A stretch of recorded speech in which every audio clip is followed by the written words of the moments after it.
Palabras más, palabras menos.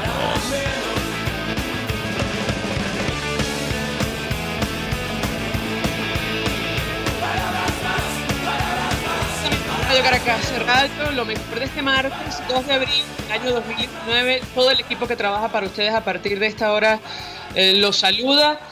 En la producción Marilia García, en la redacción Jackson Vargas, en los controles César Arteaga, quien tendrá el inmenso placer de acompañarles, María Alejandra Trujillo. Saben, ustedes se pueden comunicar desde muy temprano a través de la cuenta en Twitter de la radio, @RCR750, seguirnos por el Periscope, por internet, rcr.tv, en señal abierta en Caracas, 750M en su dial, en Ciudad Guayana Eléctrica, 97.7 FM. Escuchaban ustedes los titulares y varios temas que vamos a desarrollar durante la mañana de hoy. Una vez más, al margen de la Constitución, el Tribunal Supremo de Justicia en Venezuela ordenó a la constituyente comunal allanar la inmunidad parlamentaria del presidente encargado, el presidente de la Asamblea Nacional, Juan Guaidó. Solo el Parlamento puede autorizar un procedimiento de esta naturaleza. Artículo 200 de nuestra Carta Magna, evidentemente no se cumple. Simplemente recordar que el relator de Naciones Unidas para la Independencia de Magistrados y Abogados, Diego García Sayán, ya aseguró en febrero que las medidas cautelares que se dictaron contra Guaidó no fueron adoptadas de acuerdo a los requisitos constitucionales, y es la justificación que están utilizando para intentar esta medida. Decía este relator que Venezuela debe poner fin al uso partidista de la justicia. Él aseguró que Venezuela debe adoptar todas las medidas necesarias para afianzar la independencia judicial de la nación suramericana. En concreto, manifestó las presiones que el sistema judicial ejerce sobre Juan Guaidó. Eso ocurrió en febrero y bueno, ayer conocíamos esta información. La pregunta que nos hacíamos es hasta dónde están dispuestos a llegar. Evidentemente la inquietud es retórica, quedó absolutamente claro ayer cuando grupos oficialistas trataron de disolver una concentración donde participaba el presidente interino, utilizando incluso para ello una bomba lacrimógena en San Bernardino. Bueno, de esto seguramente conversaremos en los próximos días. Lo cierto es que la crisis de servicios públicos continúa ayer, luego de atribuir, saben ustedes, a un ciberataque, a cualquier razón, incluyendo un francotirador, lo que ha ocurrido en Venezuela, decidieron destituir al ministro de Energía Eléctrica, el general Mota Domínguez. Sobre el nuevo, José Aguilar, ingeniero, decía, falsificó datos, lo decía en su cuenta en Twitter, con el difunto ministro Araque para establecer topes de consumo y multas, apagó Guayana y terminó demoliendo, decía José Aguilar, a Edelca, la más productiva estratégica del Estado. Tan malo como fue Mota, es una estrella al lado de Gaviria. Bueno, opiniones acerca de esta decisión que se anunciaba ayer producto de la profunda crisis de servicios públicos. Y de esto vamos a conversar sin duda alguna con nuestro invitado, fue presidente de Hidrocapital. Siempre un gusto conversar con el ingeniero José María de Viana. Gracias por atendernos. Muy buenos días. Buenos días, María Alejandra. Un placer estar contigo y con tu escucha. Un gusto conversar con usted. El tema del agua preocupa y mucho, ingeniero. Hemos leído algunas de sus entrevistas y ha advertido, entre otras cosas, que no es suficiente con esto de las cisternas para hacer frente a lo que está ocurriendo en Caracas y en el resto del país. ¿Qué puede decirnos? Alejandra, los volúmenes de agua que requiere una ciudad son tan gigantescos que las cisternas son una medida paliativa de muy pequeño nivel. Mire, en la ciudad de Caracas no hay, en primer lugar, no hay camiones, porque esa actividad en el tiempo se redujo considerablemente cuando el servicio en la ciudad llegó a ser un servicio continuo. Pero en segundo lugar, en la situación actual tampoco hay agua, porque al final las camiones cisternas toman agua del mismo acueducto. Lo que está pasando en la ciudad en este momento es que el envío a la ciudad está detenido y tiene más de una semana detenido. Eso quiere decir que la situación de los cisternas, y yo creo que la sabiduría de la gente lo sabe, porque lo dicen muy expresamente, los cisternas no van a resolver ningún problema. Los cisternas son una medida paliativa muy pequeña y que efectivamente solamente se utiliza en casos muy extremos y para reducida tamaños de población. Ahora, ingeniero, acerca de lo que hemos visto, francamente preocupa y mucho porque lo cierto es que con estos nuevos racionamientos, cuyos horarios se desconocen, no sabemos si el sistema de distribución de agua potable también va a funcionar. Yo quisiera su comentario en torno a este tema. Leandra, en el caso específico de la ciudad de Caracas, es la ciudad que tiene un sistema de abastecimiento de agua que consume mayor cantidad de energía. La ciudad necesita de 400 a 600 megavatios de potencia. Eso, para que entendamos, es casi la cuarta parte del consumo de la ciudad. En los casos de Maracay y Valencia, el sistema también es de consumo importante, pero hay una enorme dependencia del sistema eléctrico también en Barquisimeto y en Maracaibo. El problema es muy sencillo. Cuando el sistema eléctrico está inestable, de tal manera que no puede producir la cantidad de energía necesaria por el sistema del agua está desconectado. Y aquí lo que ha ocurrido es que prácticamente a partir del día 7 de marzo, cuando ocurrió el primer accidente eléctrico, los sistemas de agua han estado desconectados y el servicio ha sido intermitente. La advertencia que hemos hecho es, mire, el problema de agua puede convertirse en un problema mucho más grave que en la energía eléctrica, porque las necesidades primarias de la población están asociadas con el agua. El problema no es, como en otras ocasiones, que una parte de la ciudad no tenía servicio de agua y otra sí. Hemos tenido prácticamente toda la población sin servicio durante varios días. Y eso ha ocurrido a lo largo del mes en una forma intermitente. Eso quiere decir que efectivamente los sistemas de agua potable no han podido iniciar a plena capacidad su servicio, y eso está configurando una situación compleja dentro de las ciudades de la Gran Caracas.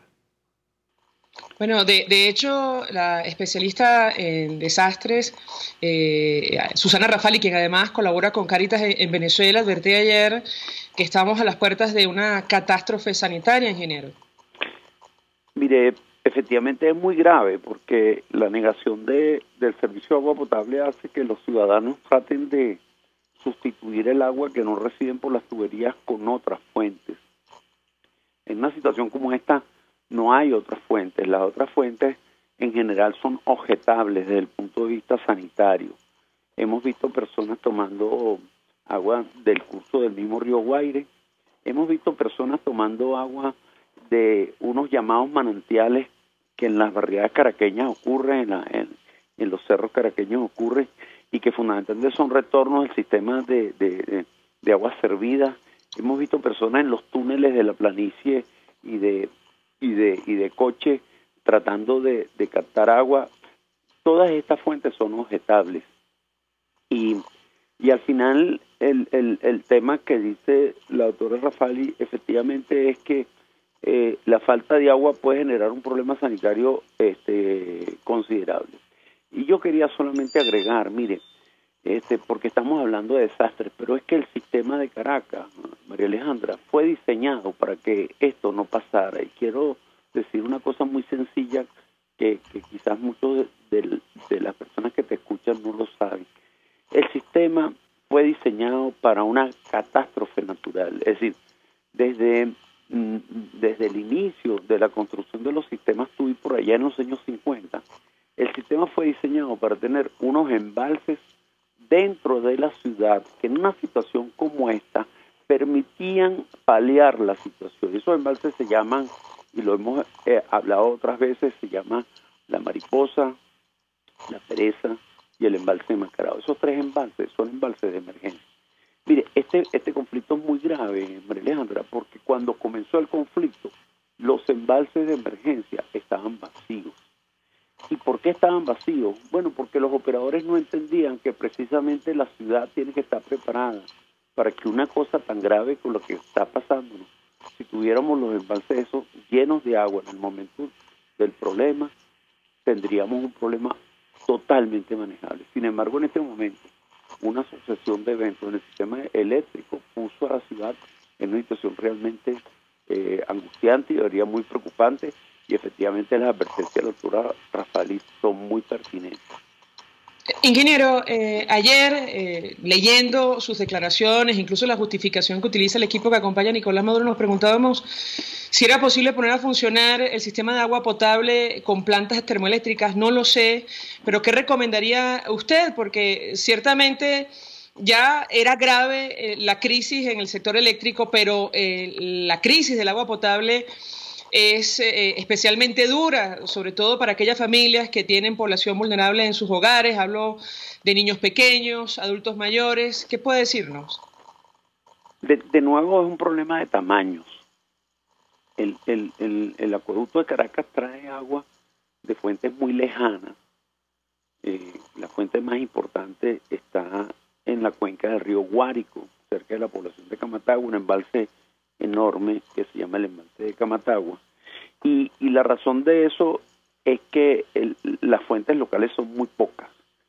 Entonces, miren, lo que está pasando es que las plantas térmicas que rodean a la ciudad, que precisamente fueron diseñadas y construidas con dinero de los venezolanos para protegernos en una situación de esta, que fundamentalmente son el complejo del litoral, que es el complejo de Tacoa y Picure, pero también las otras plantas que fueron construidas posteriormente en el Tuy Medio, en Guarena, en Los Teques, y igualmente en las otras ciudades importantes del país, como Termocarabobo, Termozulia o la Ramón Laguna, es decir, que son plantas térmicas para que las ciudades no pasen por esta situación.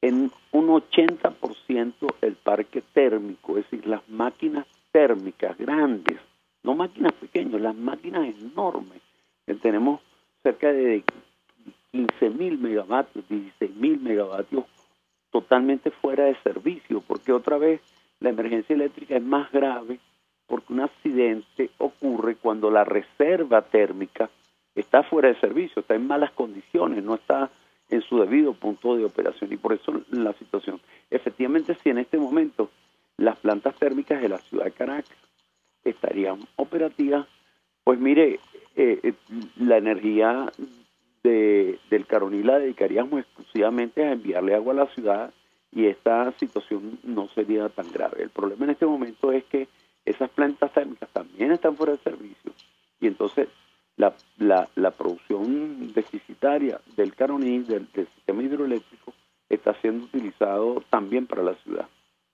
Finalmente, ingeniero, sabemos que tiene compromisos que cumplir, tenemos que prepararnos para un largo periodo de racionamiento también de agua potable. ¿Cómo lo ve usted a la luz de la información que se conoce?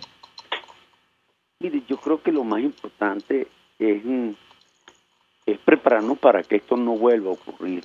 Yo creo que lo duro y lo terrible de lo que estamos pasando no se puede resolver pensando en que nos acostumbremos a esta situación de forma permanente. Yo creo que es el momento en que exijamos más bien a que esto no debe ocurrir de nuevo y que los sistemas tanto de agua como de energía eléctrica de Venezuela construidos, Alejandra, están hechos para que esto no ocurra. Esto ocurrió por una coincidencia terrible de deterioro durante muchos años. Yo diría, mire, efectivamente, seguramente tendremos que soportar durante más tiempo las restricciones en nuestra vida por los problemas de agua y de energía eléctrica. Pero lo más importante es que todos los venezolanos estemos decididos a que esto no ocurra jamás. Nosotros tenemos vocación de tener servicios de calidad del primer mundo y eso es lo que está pasando en los países vecinos.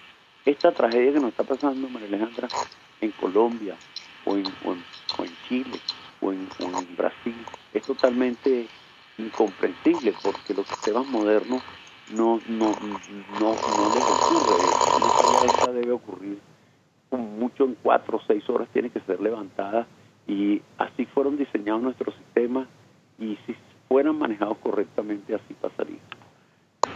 Ingeniero José María de Viana, gracias por atendernos, acompañarnos como siempre. Fue presidente de Hidrocapital, expresando su opinión, análisis técnico sobre lo que está ocurriendo con el agua potable y concretamente en Caracas. Yo me quedo con la idea de que esto no debería ocurrir. El sistema fue creado justamente para situaciones extremas.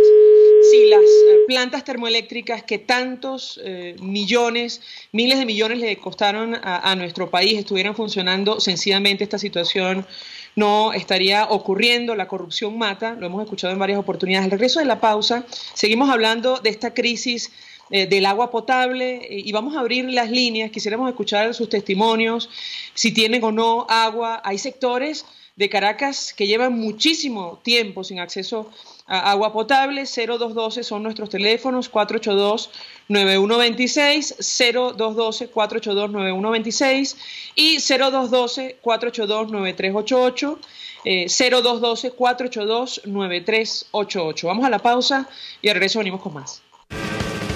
Usted escucha Palabras Más, Palabras Menos en RCR 750 AM. Puedes seguirnos en nuestras redes sociales. En Twitter, @RCR750, la radio que se ve. Colegas ingenieros, arquitectos y profesionales afines, el CIB a lo largo de sus 157 años de existencia siempre ha estado del lado correcto de la historia, defendiendo fervientemente la democracia, el profesionalismo y el desarrollo integral de nuestra querida y amada Venezuela.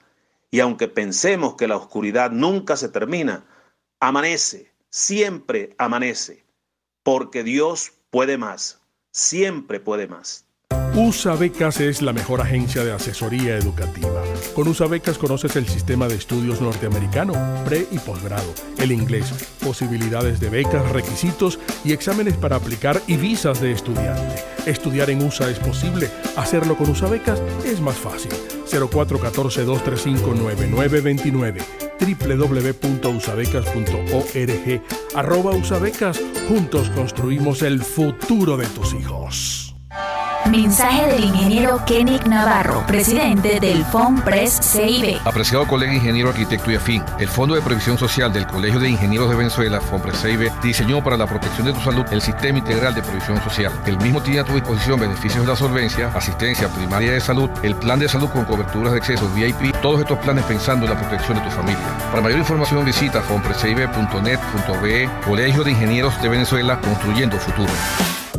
Hola amigos, soy María Corina Machado. Todos los martes, María Corina estará contigo por RCR 750 AM. Acompáñenme de 1 a 2 de la tarde. Contigo, María Corina. Todos los martes, contigo. Solo por RCR 750 AM. Porque lo bueno une. Todos las piensan, todos las escuchan y María Alejandra Trujillo te las dice. Palabras más, palabras menos. Continuamos, amigos, palabras más, palabras menos, y decíamos que algunos expertos, citábamos a Susana Rafali, hablan de una posible catástrofe sanitaria producto de la escasez de agua potable en todo el territorio nacional. Para hablar acerca del impacto en el sector salud, saludamos en línea telefónica al doctor Rafael Orihuela, fue ministro de Sanidad y Asistencia Social. Doctor Orihuela, como siempre, gracias por atendernos. Buenos días.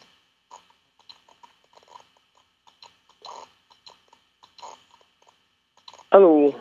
Doctor Orihuela, muy buenos días. Gracias por atendernos. Hola, buenos días, María Alejandra. Bueno, gracias por la invitación también.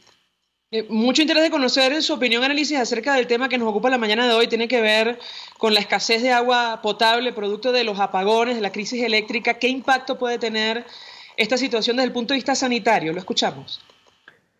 Bueno, yo creo que ayer el doctor José María de Viana, que está vinculado con el mundo del agua, es un experto en la materia, hizo una advertencia muy correcta, válida, necesaria de ser discutida por el país, que es el riesgo justamente de que esta carencia de agua de toda naturaleza, ¿verdad?, termine provocando un incremento grande de todas esas enfermedades que se llaman hídricas, porque tienen que ver con transmisión a través, digamos, del agua, ¿no?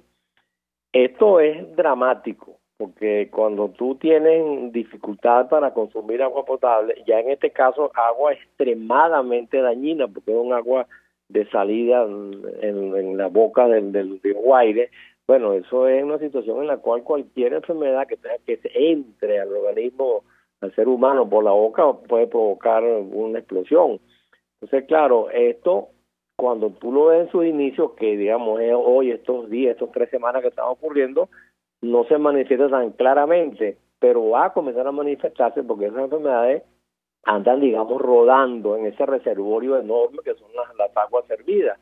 Y el río Guaire, como sabemos, pues es el receptor de todas nuestras cloacas en la ciudad de Caracas. Entonces, hay muchas enfermedades, pero hay 3 o 4 que son básicas, que son fundamentales, porque son de fácil transmisión y tienen mucho que ver con esa contaminación del agua en gran escala, que es lo que estamos viviendo. Por cierto, no solamente en Caracas, esto aquí es un desastre, pero en Carabobo es hasta peor que lo que pasa hoy en día en Caracas. Entonces, esas enfermedades tienen agentes causales, son muchos, pero hay unos 3, 4, 5 que son claves. Uno son las salmonelas, en este caso lo que se llama la salmonela tifus, que produce lo que se llama la fiebre tifoidea, que es una enfermedad grave, una enfermedad muy contagiosa, una enfermedad muchas veces mortal. Y bueno, ya digamos sería el primer gran riesgo que tenemos, eso vamos a vivirlo con toda seguridad. Luego esa salmonelosis que llama, que son contaminación de alimentos tratados mal, con agua servida, que tú no sabes de dónde proviene. Eso lo consigue en todo lo que es el mundo de la contaminación de los vegetales, las hortalizas, perros calientes en la calle. Esa es otra gran exposición también. Y junto con él, otra bacteria llamada Shigella, que produce un cuadro, en los casos severos, un cuadro bastante peligroso, capaz de matar. Y entonces, por supuesto, es otra de las que están en el grupo. Y así son muchas, pero digamos estas son las claves, las más gruesas. Luego tiene una enfermedad que se llama leptospirosis, que tiene que ver con la contaminación del agua con pupú de rata. Eso es la regla, como bien decía José María de Viana ayer en ese programa que le oí.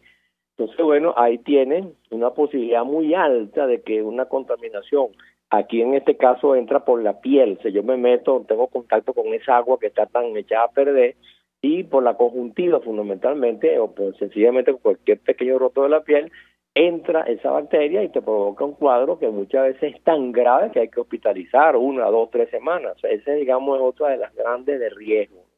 Las virales todas, eso que llaman rotavirus, que por cierto no se vacuna desde hace 5 años en Venezuela, se da una prevenible por vacuna de niños pequeños. Esa es otra que en lo que aumenta la oferta por esa cantidad, digamos, de pupú que está regado en toda esa enorme masa de agua poluida, ahí entra en riesgo, eso va a aumentar con toda seguridad. Y si tú revisas las estadísticas, lo poco que se conoce en materia de diarrea, tú ves como entre el año 2017 y el 18 el incremento es casi 1 millón de casos nuevos de diarrea con respecto a un año y al año que sigue. Pasamos de 3 millones y pico a 4 millones y pico de enfermos. Eso vamos también en esa dirección. Y luego, bueno, tiene otra cosa, estamos viviendo en tiempos reales una epidemia de hepatitis A, que tiene que ver también con agua contaminada con pupú. Y es una transmisión de un virus que es interhumano bastante explosivo también, y de hecho ya tenemos meses, yo diría que casi 1 año, con una epidemia en pleno avance, en plena evolución que tiene que ver con eso. Resumen, tienes una enorme cantidad, un abanico enorme de agentes causales de enfermedades de tipo hídrico que van a exacerbarse por este cuadro, que no es tampoco, yo creo que sea infinito, ojalá lo resuelvan, pero el tiempo que pasa con esa agua poluida, contaminada, que la gente se lanza, yo he visto, ya esa es una cosa impresionante, se meten al propio lecho del río Guaire. Han surgido unas profesiones como la de cazadores de prendas perdidas por las tuberías. Bueno, eso es un desastre, eso no se ve ni siquiera en los países más atrasados de África. Ahora, le pregunto, doctor, algunas recomendaciones, conversando con el doctor José Félix Soleta, él decía, en medio de esta catástrofe de la cual no informan quiénes son los responsables, bueno, hay algunas recomendaciones básicas para reducir el riesgo. Evidentemente, si usted saca agua del río Guaire, probablemente estará expuesto a todo lo que ha comentado el doctor Orihuela, pero esto de hervir el agua, utilizar, bueno, cloro si la gente tiene en su casa, un poco para reducir el riesgo de este agua, ¿qué puede comentarnos, doctor? Fíjate, hay 2 medidas que serían claras. Primero, aquel que se metió para el río, porque alguien va allí quien hace el mismo con esa agua toda sucia, aunque no quiera, por más cuidado que tenga. Ese debe tener mucho más cuidado, por supuesto, porque él debe declararse el mismo en cuarentena. Si me aparecen síntomas violentos de diarrea, fiebre, malestar, ojos rojos, tengo que ir a una consulta donde pueda que me vean, porque eso puede ser grave, primero. Segundo, el agua que logro rescatar de allí, que es un agua evidentemente poluida, evidentemente contaminada, tiene algunos mecanismos. Uno es lo que se llama eso, la cloración. Eso es muy sencillo, son 2 gotas de ese cloro que es de expendio comercial por litro de agua. Es fácil hacerlo. El problema es que estos son tan irresponsables que en vez de estar ofreciendo esa posibilidad que deberían, porque eso no es tan complicado, bueno, sencillamente hay que robarse el cloro quién sabe dónde, porque no hay manera de conseguirlo. Y la otra opción que yo la vengo recomendando ya en los últimos 4 o 5 años es que deben hervir el agua. Como les llegue el agua donde la sacaron, la tubería, bueno, perfecto. Por supuesto, hay que tener por lo menos electricidad o gas para que eso pueda ocurrir. Pero tú esa agua la metes en tu recipiente, la hiciste hervir durante por lo menos 5 minutos después que comenzó a hacer la burbujita. Esa es un agua que está bastante bien protegida, te protege contra las bacterias en general. El riesgo viral persiste porque los virus son tan chiquiticos, digamos, que no hay manera de matarlos tan fácil, pero también te protege. Entonces yo diría que esas 2 cosas, si se hace una política abierta, directa, de comunicación con la sociedad, pudiésemos lograr atenuar el riesgo. Yo lo cuento mucho, en mi época de ministro viví la epidemia de cólera que venía de Perú y de Ecuador, y aquí nos fajamos con todos los medios, con todas las religiones y todo, y eso logró controlarse más o menos 3 o 4 meses. Pero si tú no haces ni eso, entonces bueno, mira, se te va a seguir expandiendo el problema y puede, como dijo Susana Rafali muy acertadamente, transformarse en una epidemia incontrolable en todo el país, peor que la que África Ecuatorial. Tenemos oyentes, doctor Orihuela, que se comunican a través de nuestros teléfonos. Hablamos acerca del problema del agua potable. María Díaz nos llama desde el municipio de Sucre. Muy buenos días. Buenos días, María Alejandra. Te estoy escuchando por el teléfono porque el radio tiene mucho ruido. Mira, chica, yo tengo 86 años. ¿Y cómo es posible? Yo tengo 20 días sin poderme ni siquiera medio bañar. Aquí no llega ni gota de agua aquí en la zona ni siquiera alta. Aquí en el Cerrito Hospital es baja. No nos llega ni una gota de agua. Nada. La gente anda yo no puedo, yo tengo 86 años. ¿Cómo cargo yo agua? Y yo soy sola. ¿Cómo cargo yo agua? ¿De dónde la voy a cargar? No tengo de dónde, además soy una persona muy mayor, tengo una pierna que casi me la fracturo. Entonces imagínate tú, uno va a los hospitales y no tiene dónde hacer sus necesidades porque también nos tienen cerrados los baños, todo es un desastre. Y yo no había visto en 80 y tantos años que tengo, yo no había visto un desastre como esto, todo horrible. A ver que el gobierno haga algo por nosotros los mayores y los niños que nos vamos a morir de, no se sabe de qué, de una peste. Muchas gracias y buenos días. Buenos días, señora María. Ojalá, los responsables hagan llegar, por Dios, agua potable al municipio de Sucre. Lo ideal sería a todo el país y a todo el área metropolitana de Caracas. Doctor Orihuela, quisiera su comentario. Efectivamente, preocupa mucho lo que está ocurriendo con poblaciones vulnerables como niños y ancianos, producto de esta crisis del agua. Lo escuchamos. Bueno, esos son los que mayor riesgo tienen y donde se van a manifestar con mucha crudeza todas estas epidemias que nos van a entrar. En la población infantil, son los niños menores de 2 años que necesitan, a juro, quien los atienda, quien los ayude. Bueno, esos están prácticamente abandonados a su suerte.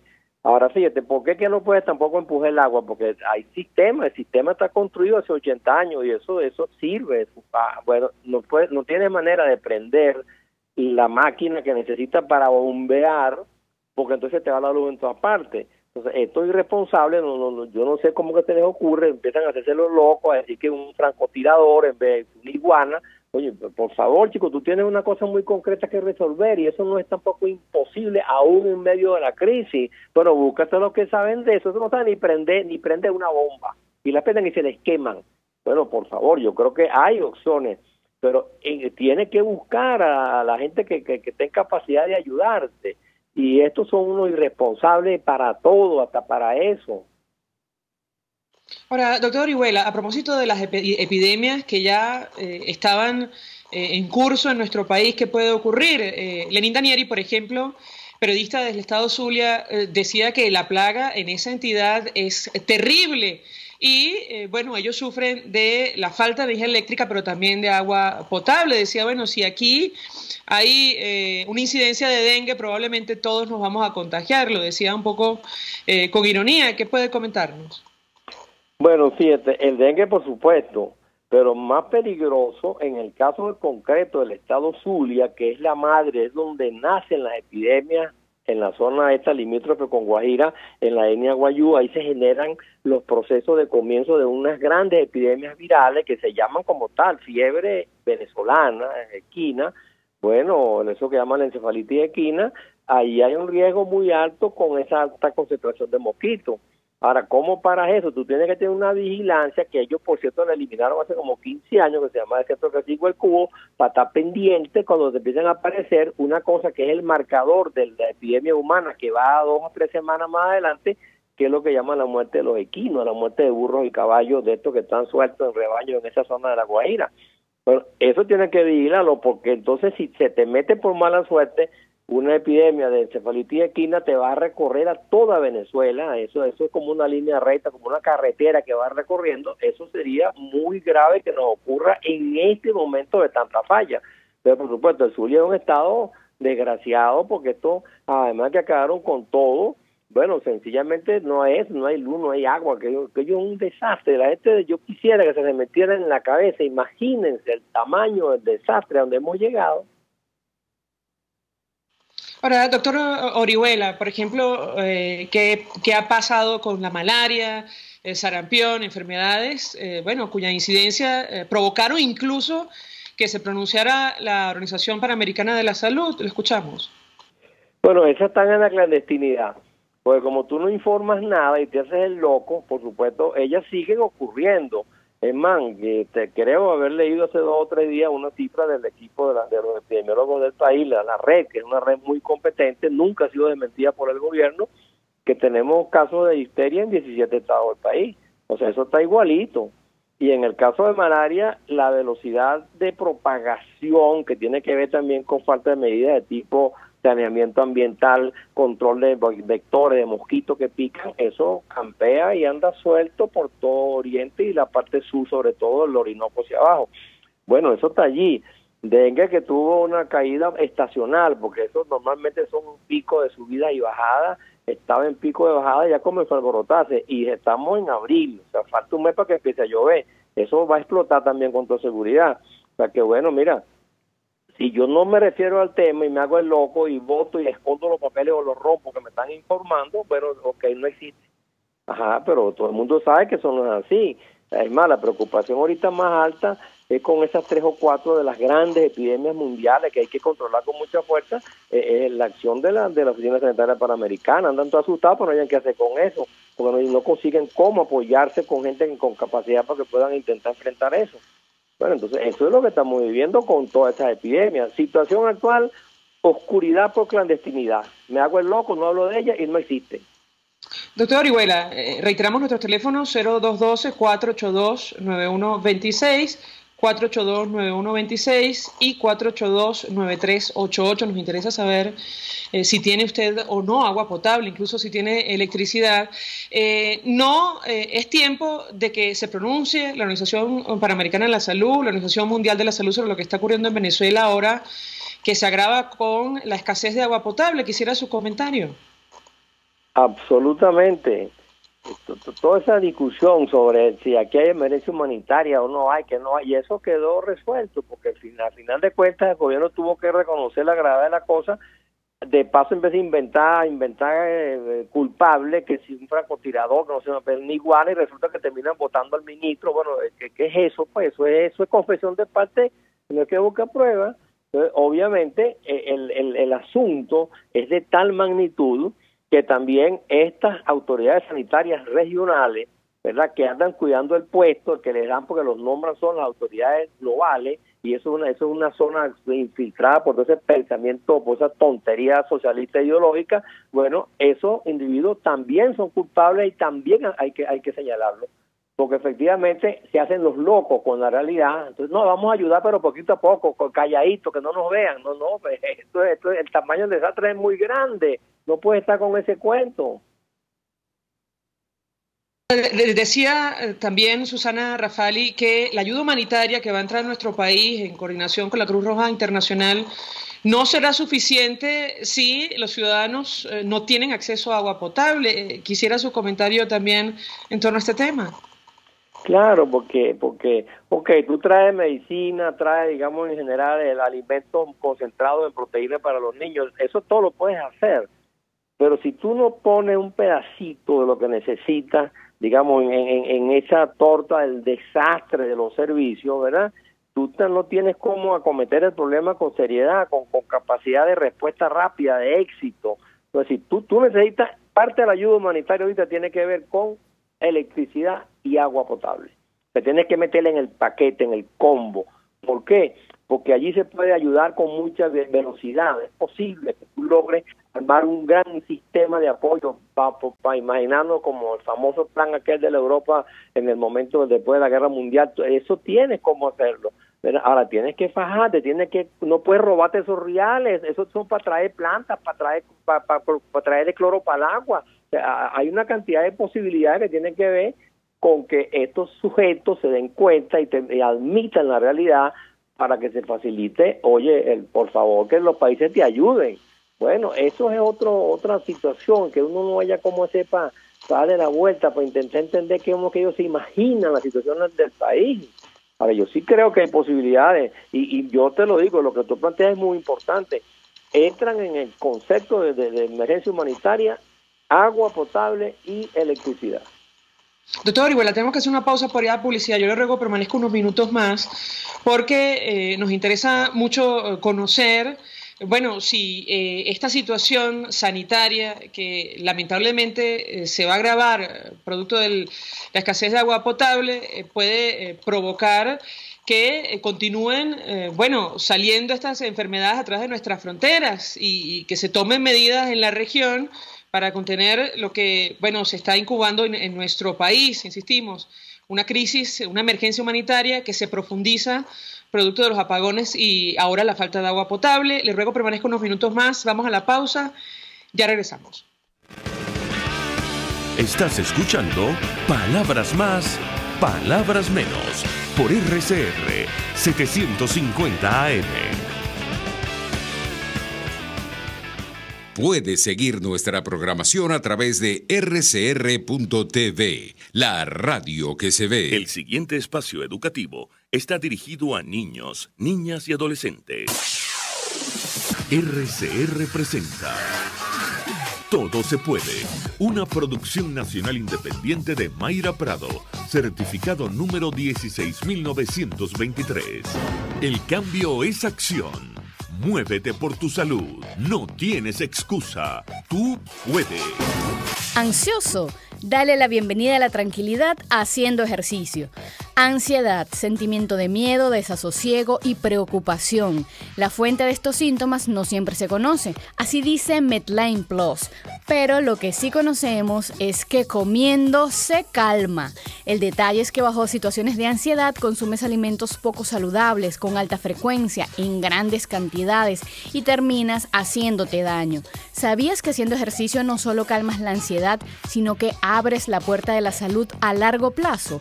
Quédate escuchando y reconoce los síntomas de la ansiedad para sacarla de tu vida haciendo ejercicio.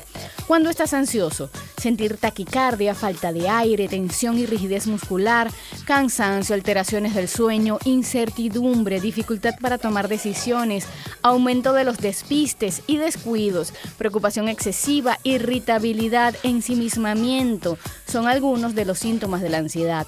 Media hora de actividad física la mayor parte de los días de la semana es la dosis mínima de ejercicio según el Colegio Americano de Medicina del Deporte. Si estás ansioso, escucha los efectos de esta dosis. El ejercicio físico regular mejora el estado de ánimo. Diversos estudios han demostrado que facilita el manejo de emociones negativas como la ira y la rabia. Por otro lado, ayuda a mejorar la calidad del sueño. Las personas que realizan ejercicio consiguen evadirse de sus preocupaciones o problemas durante la actividad, mejora la sensación de fortaleza, de seguridad y de control sobre sí mismo y sobre el medio. En este sentido, el ejercicio físico ayuda a mejorar nuestra sensación de autoeficacia. La práctica de ejercicio puede mejorar la autoestima, los cambios en el cuerpo pueden mejorar nuestra imagen corporal y hacer que nos sintamos mejor con nuestro físico. Por otro lado, también puede aumentar el sentimiento de mayor dominio en habilidades y capacidad física. Finalmente, la práctica de ejercicio puede ser una buena oportunidad de conocer y establecer relaciones con otras personas. Tener relaciones sociales puede ayudar en nuestro proceso de cambio, sirviéndonos de apoyo social, de distracción de nuestros problemas, de refuerzo personal. Ante una situación de ansiedad, tenemos la oportunidad de hacer gala de nuestro arsenal de autocuidado. ¿O por qué no? Adquirir nuevas herramientas. El ejercicio físico te da la oportunidad de poner tu cerebro en tu cuerpo. La sensación de tensión muscular, de esfuerzo, de movimiento se unirán a cada logro, reforzando tu autoestima y transmitiéndote que puedes lograr lo que quieras. Aléjate de la cocina y sacude tu ansiedad con ejercicio. Todo se puede. RCR presentó Todo se puede con Mayra Prado. Síguela por Twitter, @todosepuedenet. Una producción nacional independiente de Mayra Prado. Certificado número 16923. Mensaje del ingeniero Ramón López, vicepresidente del Colegio de Ingenieros de Venezuela. Apreciado colega ingeniero, arquitecto y profesional afín, el sistema de salud venezolano no presta la atención requerida y la altísima inflación encarece notoriamente este servicio. Es por ello que el Fondo de Previsión Social del CIP te ofrece un servicio de salud seguro, confiable y accesible, con amplia cobertura. Para mayor información visita el portal www.cib.net.be. Colegio de Ingenieros de Venezuela, construyendo futuro. Las lesiones articulares o musculares son más frecuentes de lo que piensas. La Unidad de Cirugía Articular y Medicina Deportiva, Haroldo Macareño y Guillermo Rangel, cuenta con el mejor equipo de traumatólogos reconocidos por la Sociedad Norteamericana de Artroscopia. Ubícalos en la Policlínica Metropolitana o al 0414-305-8176. Superar tu lesión es nuestro compromiso.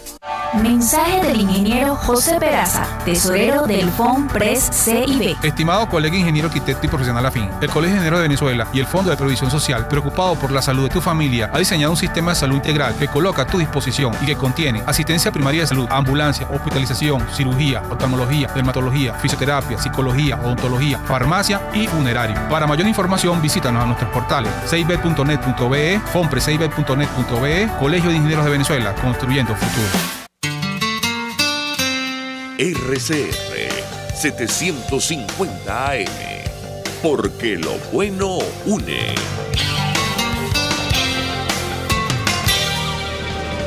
Información, opinión, contraste. María Alejandra Trujillo está en Palabras Más, Palabras Menos. Continuamos, amigos, palabras más, palabras menos, hablando acerca del problema del agua que profundiza la crisis sanitaria en nuestro país. Para que se hagan una idea, Colombia ya anunció que el próximo año va a invertir alrededor de 12 billones de pesos para la atención de la población migrante proveniente de Venezuela, y ya le ha tocado al vecino país lidiar con algunas de las enfermedades que, bueno, ya cruzaron nuestras fronteras. Yo les daba esa inquietud para el doctor Rafael Orihuela acerca del impacto para la región de lo que está ocurriendo y lo que puede venir, insistimos, producto de la falta de agua potable. Doctor, lo escuchamos. Fíjate, yo no me refería a cólera porque efectivamente necesita una fuente externa de llegada y no hay como visible un riesgo inminente. Pero ese movimiento cubano para acá, que hace también movimientos hacia África, movimientos colonizadores, puede transformarse en un factor de riesgo. Allá han habido varios brotes, no grandes, pero han habido. Y la famosa epidemia del año 92 de cólera, eso arrancó en un puerto lejano en el Perú, un barco que llegó con gente que estaba en la fase de producción de todo, se estaba enfermando, y eso recorrió Perú, Ecuador, Colombia, entró para Venezuela, salió, siguió. Eso fue un desastre que fue controlado afortunadamente. Ahora, así es como se producen estos procesos en esos agentes que recorren grandes espacios, bueno, como esa, la fiebre tifoidea, la hepatitis A. Entonces, el riesgo de que se aumente los factores con respecto al vecindario es alto. Por eso es que estos andan también angustiados, tanto Colombia invirtiendo, como tú bien has dicho allí, en medidas de prevención hacia la salud de los venezolanos que están allá, Brasil también, Panamá también, todo eso está en riesgo. Y en algunos casos concretos, lo que yo refería hace ratico con la epidemia de posible, ojalá que no ocurra, encefalitis equina, justamente una de las expansiones naturales del virus es hacia la costa norte y hacia Panamá. O sea, tienes que estar mosca si empiezas a tener problemas de mortandad de equino en el estado Zulia o en el sur, en el norte de Trujillo, en la frontera con Zulia, que es donde se producen los brotes en animales antes que comiencen en los humanos. Entonces, el riesgo existe y es cierto, y la advertencia hay que hacerla. Yo no sé exactamente cómo está la protección de esos países en vacunas. Por ejemplo, la vacuna de hepatitis A funciona y eso está dentro de los programas de vacunación globales de hace varios años. Si eso hubiese, tienes poco riesgo, pero yo no estoy seguro de que no haya el riesgo. Entonces, eso que en Venezuela tiene una cifra grandísima ya de casos a lo largo de los últimos 8 o 10 meses, sería punto de riesgo, como sigue siendo cólera, sarampión, por supuesto, ni se diga. Yo creo que el riesgo de nosotros seguir como exportadores potenciales de epidemia es muy alto y que efectivamente nuestro vecindario, agregando, porque no son vecinos directos, Ecuador no es, Perú tampoco, Argentina, Chile, pero ahí para lo largo de toda esa cordillera un poco gente que anda migrando y anda caminando todo el día donde puede sobrevivir. Eso es un punto clave.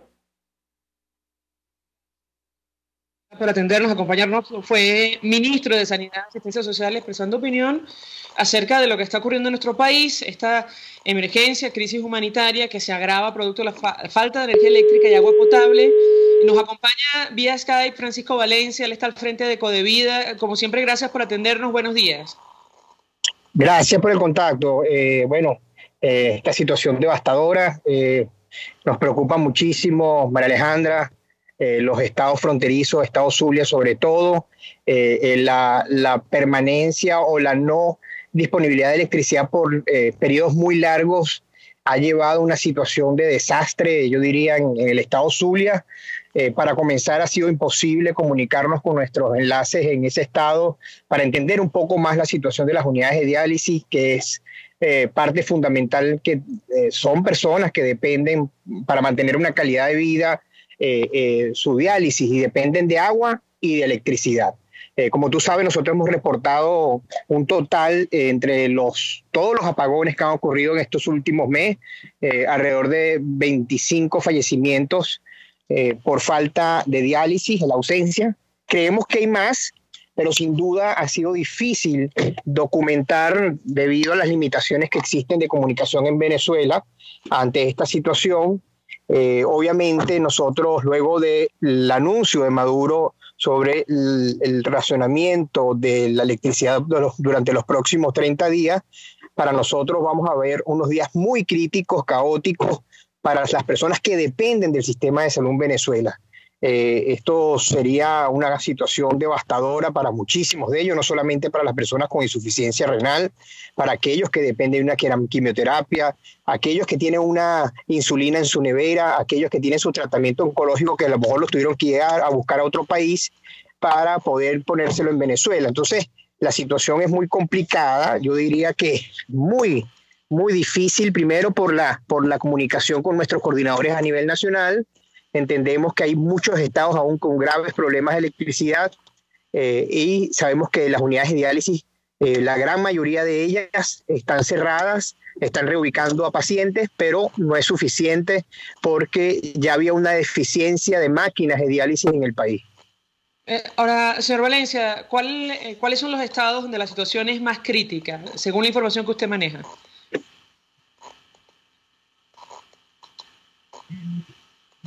Bueno, yo diría, María Alejandra,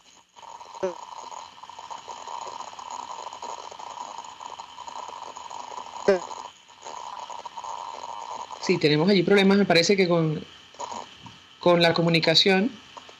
No sé si me escucha el señor Valencia. Sí, estamos haciendo la conexión vía internet y creo que por allí tenemos problemas con... Ahora sí, adelante, señor Valencia. Usted decía, le preguntaba cuáles son los estados estados más críticos. Evidentemente, la situación es igual de grave para todos. Cada paciente cuenta. Pero, por ejemplo, sabemos que en el estado Zulia llevan muchos días sin servicio eléctrico, incluso sin agua potable. Lo escuchamos. Sí, te decía, bueno, el estado Zulia nos preocupa muchísimo, uno de los estados que ha tenido el apagón más prolongado, pero sin embargo hay lugares como estados centrales que han tenido consecuencias gravísimas a las bombas de agua, a las plantas eléctricas, se han dañado por las constantes cortes de electricidad que han llevado a que los centros de salud no cuenten con la atención adecuada más que especialmente para las personas con condiciones de salud crónica, ¿no? Entonces, estamos monitoreando, cada día se nos hace más difícil hacer un levantamiento de información sobre lo que ocurre por el tema de comunicación. Creo que a este punto lo que le pedimos a la población es documentar, que nos ayuden a las ONG, llevar el registro exacto, si están cerca de una unidad de diálisis, acercarse, tomar testimonios de las personas que están ahí, de los pacientes, y enviarlos a las ONG que trabajamos en esto, porque, insisto, las comunicaciones han sido muy difíciles. Señor Francisco Valencia, gracias por atendernos y acompañarnos. Está al frente de Codevida, compartiendo el impacto que ha tenido la crisis eléctrica, 25 víctimas que ellos hayan logrado documentar, pacientes que necesitaban diálisis y resultaron afectados por la falta de energía, también de agua potable. Vamos a la pausa y ya venimos.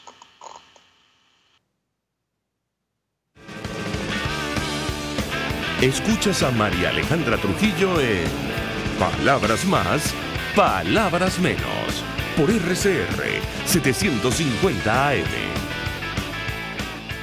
Colegas ingenieros, arquitectos y profesionales afines, el CIB a lo largo de sus 157 años de existencia siempre ha estado del lado correcto de la historia, defendiendo fervientemente la democracia, el profesionalismo y el desarrollo integral de nuestra querida y amada Venezuela.